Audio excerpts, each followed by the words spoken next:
আমাদের মূল ফোকাস যেটা ছিল, আমরা ছেলে মেয়েদেরকে শুধুমাত্র পড়াশোনায় সীমাবদ্ধ রাখবো না, তাদের আদার কারিকুলার অ্যাক্টিভিটিগুলি রয়েছে, সেই কারিকুলার অ্যাক্টিভিটিগুলিতেও আমরা ফোকাস করব।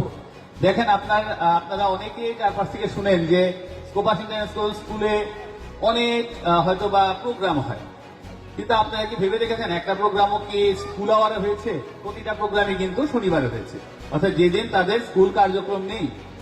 এত প্রোগ্রাম হয়, আমাদের কিন্তু 14টা পরীক্ষা হবে এবার, 14টা পরীক্ষা।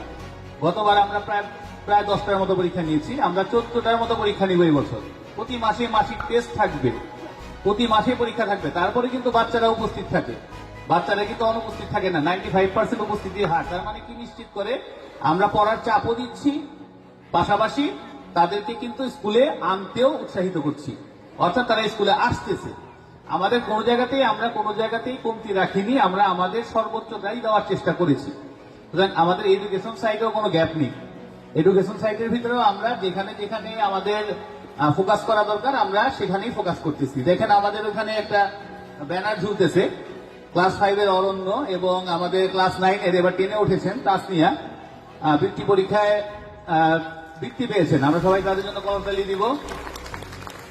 তার মানে আমাদের বাচ্চাদেরকে আমরা কিন্তু সেভাবেই করে তুলছি, এটা একটা কিন্তু প্রাউডের জায়গা। তার মানে আমাদের এখানের পড়াশোনার কোয়ালিটি নিয়ে কোনো প্রশ্ন করার সুযোগও আমরা রাখতেছি না। তো সুতরাং আমরা আমাদের এডুকেশন সাইডটাকেও স্ট্রং রাখতেছি।